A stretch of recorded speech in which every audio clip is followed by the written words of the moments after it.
weekend we celebrate the 50th anniversary of Springwood Baptist Church. We've got so much to thank God for as we look back over 50 years of God's goodness and faithfulness. From small beginnings with an initial membership of just 13, God has grown this church and used it to impact the lives of so many people for His glory. There are still some among us in our church who were part of that original group of pioneers. And over the years they've remained faithful and they've made a huge contribution to the growth of the church and to the extension of God's kingdom. I'm speaking to Arnold Thomas, who is a very early person in the life of our church. He was actually here even before 50 years ago, and Arnold especially had a lot to do with buildings and supervising and construction. So Arnold, I understand that in the early 1950s, for a bit over a year, the Baptist believers of Springwood met in the RSL hall, which is where the current Civic Centre is. Tell us what it was like back in those days. Well, to the modern days, it was very antiquated. Was it? Because nobody had anything, and just made do with what you had. Yeah. It used to be very old hall. It was a mountable building that they used there, and if we went, we had to clean up the bottle tops and bumpers so that we could have the service. So they were left over from the Saturday night? Yeah, Saturday night they used to... Must have smelled a little bit? It did, well and truly. You kept leave all the doors and windows open so you could get it, and let the hot air come in. That was okay. Okay, so it was reminding those Baptists of a bit of real life, I guess. It was, yeah, just bare boards with big cracks in it, you know. And how many people used to meet in the RSL? Oh, it would be only a dozen or so. Yeah. Okay. But we used to have a portable organ that was donated from Punchbowl Baptist. Right. And my dad used to play that. How did you get it into the RSL hall? It was only a portable organ that would only been 4 foot long, 2 foot high. And so you had to bring it in a car, the big problem was that nobody had cars in those days, so we used to carry it from Railway Parade up over the bridge. Really? And Hawkby Road and carry it up. Yeah. Tear the side of your leg out when you're doing it. And then then we would set it up with a little organ, it was all folded out, and then my dad brought up little bottles when he had little flowers stuck in the top of the bottles so that he could make it look a bit thing, and pedal away like mad and play. He used to play by ear, didn't know how to read music, but he played by ear. Yeah. And we enjoyed that. Now Arnold, looking back over the last 50 years, this church has built buildings and often added extensions to those buildings, and it seems that at every major point the name of Arnold Thomas appears somewhere. You're either one of the main labourers or you might even be a supervisor at times. Tell us about some of those experiences of church building and church extension. It was a lot of hard work because there weren't so many people to do it. There were also very willing people, dedicated people, I might say, and we working bees would start at 7 o'clock in the morning and probably go till 7 o'clock at night sometimes. This is like on a Saturday, is it? This is on a Saturday, and during the week sometimes too.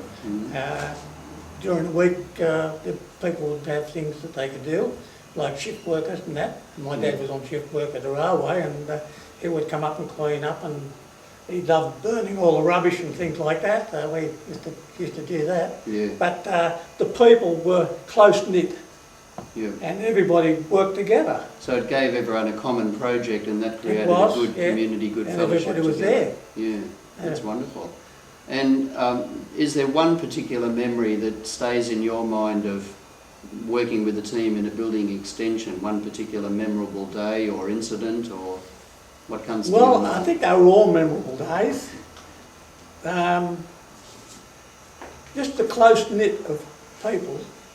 The people, and everybody worked together so well that there was one thing that stood out. There was never any ill feelings or anything like that. Yeah. So how do you feel now when you walk into the church property? Because like the last major extension, of course, was over 10 years ago now, in the mid-90s, and that added a larger worship sanctuary, it put the Pioneer Hall and added library and creche and that kind of thing.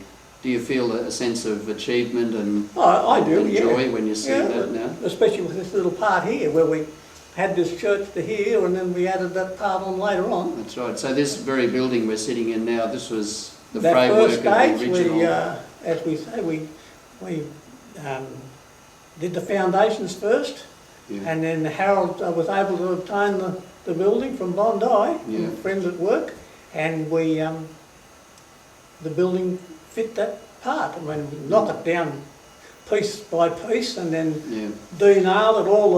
All the ladies would come on the day, and they'd be all pulling nails out as well, and Yeah. straightening it out, and then erect it as it was. And Yeah. all the whole hardwood, of course, Yeah. because it was an old building when it was at Bondi, Yeah. and very hardwood. Yeah. But what amazed me is the fact that we had a working bee, and we would have people come from everywhere to help us. Mhm. Friends from Punchbowl and Sydney and Lakemba and St Mary's, areas like that would all come and help you do it. And these would have been mainly Baptist people, so there was a real, Usually, yes. a real commitment and fellowship among the family of That's Baptist right, churches, yes. wasn't Yeah. it? Yes, it was a wonderful fellowship here. Mm. And if you needed something, they would know somebody that would help you out and get things for you, like Yeah. the glass and things like that. And Yeah. we, it was amazing the way people helped. Nobody had any money, Yeah. but we found everything that we needed. Yeah.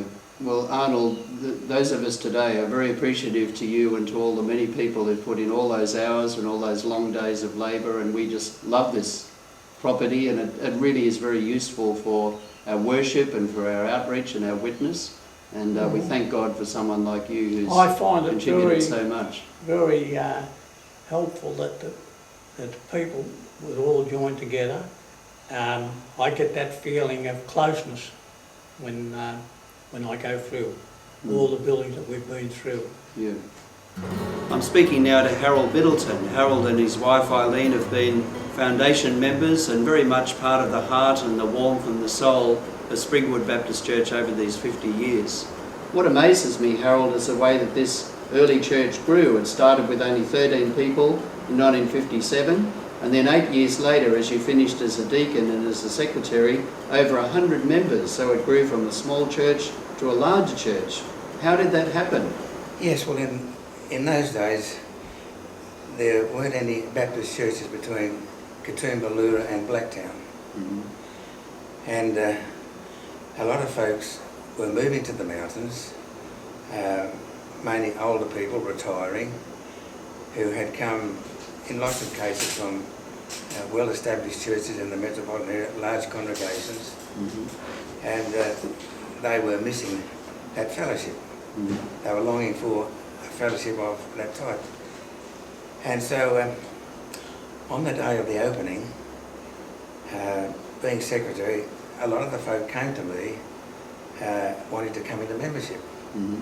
We never met them before. I see. They were people who lived higher up the mountains. By the way, that created another problem. Okay. But so from that time onwards, the church just shot ahead. Mm.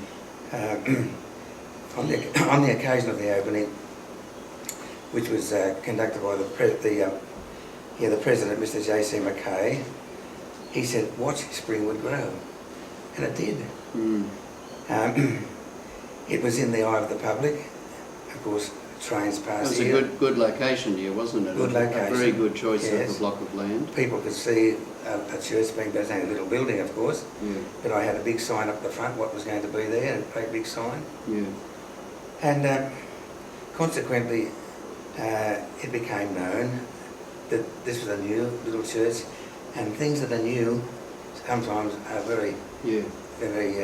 people are very interested in. They like to see them. And Now it see must what have they been a like. very busy time. There was you and your wife, Elaine, and then there was Eileen, and then there was the new pastor, and he got married a bit later. But you're all very busy, I imagine, at that time.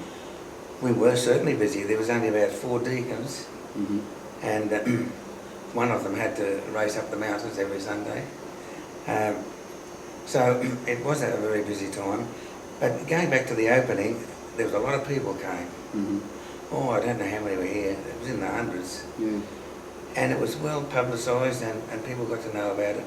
And it grew that way, Steve. Yeah.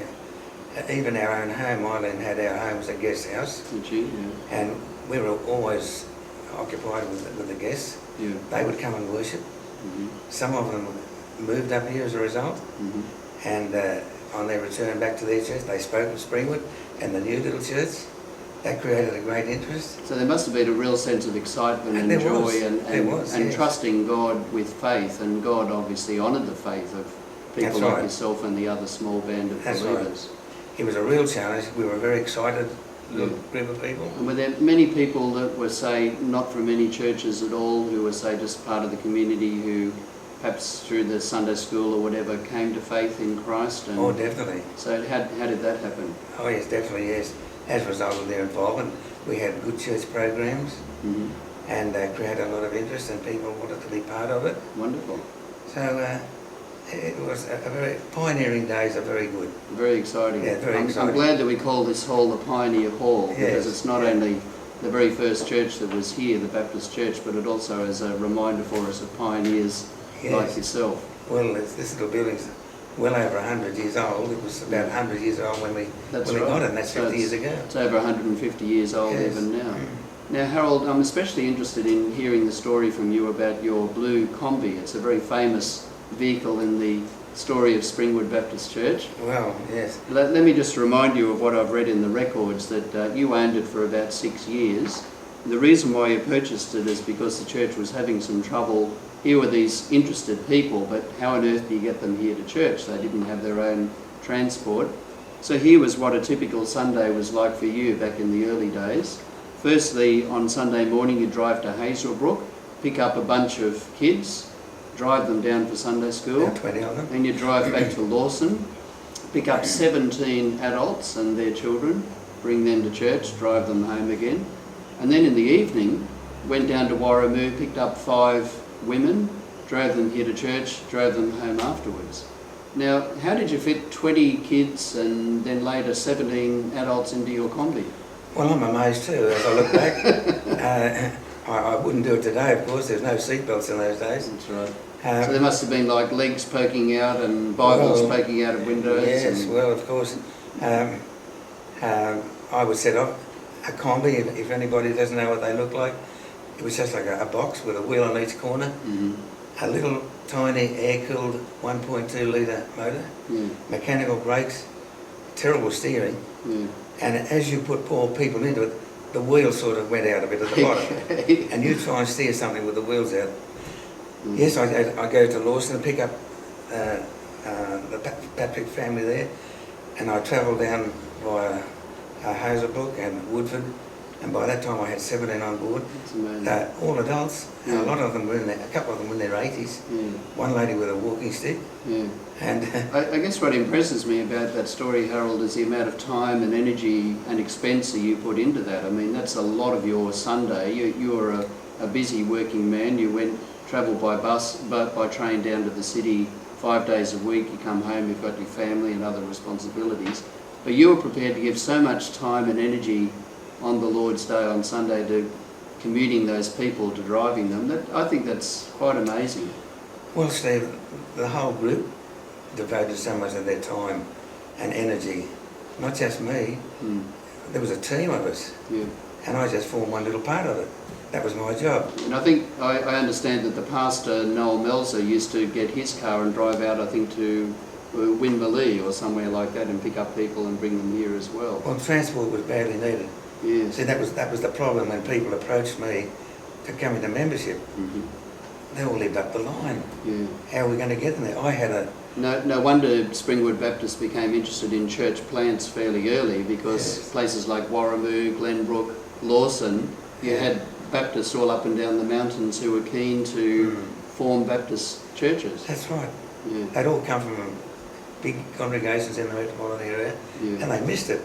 Here was one here. Yeah. One of the first people who came was a Mr. E.J. Phillips, who was president of the Baptist Union in 1928, and he retired up here at Woodford. He came in and he said, "This is an oasis," Fantastic. and he spread the word. Yeah. That's how it grew, Steve. As verbal recommendations. But it was very interesting to bring them all down, I'd arrive out the front here, I'd run round the side and swing the door back. They didn't exactly fall out, but they were glad to get out, Yes. to get some fresh air Yeah. and to adjust their clothes, and Yeah. the ladies adjusted their hats. They were crowded, Okay. and making sure they had the right purse, Yeah. and in they marched just in time to sing the doxology. So, Just one other thing I've heard a lot about, Harold, and that people remember with great affection is that you and your wife Eileen had a role of, before the services, you'd both be standing in the courtyard or outside the church, and as people arrive, you give them a big warm greeting, a hug, handshake, and then after the service you make a big effort to really make people feel welcome. Tell me about that. well, that started, of course, when the services were held in our home, and we greeted them into our lounge room and looked after them there, made them very welcome, and likewise as they left. And it was a wonderful tie that bound us all together, Yeah. and that spilled over into the church. Yeah. And it was a privilege to greet them all, and people used to, I think, appreciate that, a welcome. Yeah. And Well, you and Eileen have been such wonderful hosts in your hospitality, and you've been so warm-hearted and loving. I can really see that God used you both to be very much part of the heart and the warmth and the hospitality of this church. And Harold, we want to honour you and thank you and your wife for the wonderful contribution you've made for these 50 years. Yes. We're the beneficiaries of that, and we really do appreciate it. well, thank you. Final person I'm speaking to is Coral Jackson. And Coral, you've been part of a very strong emphasis of our church over the years of ministry to children. And Coral, I understand that the Sunday school started very early in the life of Springwood Baptist Church, and I've seen photos of that original man that started leading Sunday school, a little group of about 6 or 8 kids. But I understand that you were a teacher in the very early days. Tell us about that and what it was like for you. After the church opened in February 57, the next day commenced the Sunday school, the very next day. The very next day. Yeah, when Con Henry was the superintendent and the leader, the teacher. Did you become a teacher straight away? No, it was a few weeks before I did. Right. Because when Con first started, he had 2 boys and 3 girls in his class, in his Sunday school. That was the amount of children we had. By the time 16 started coming, we needed a kindergarten department, and so I became superintendent of that. Right. And so it went on for many years. Now, I've seen a little photo of that man, Con, and a little group of about 6 children. Yes. Did it stay that small or did it grow? It was a very slow growing thing actually, the Sunday school. There was a lot of visitation, done house-to-house visitation, and that brought a few children in. Who did the house-to-house visitation? Con Henry did. Yeah. Very enthusiastic Very, man, wasn't he? yes. Yeah, very dedicated. Yeah.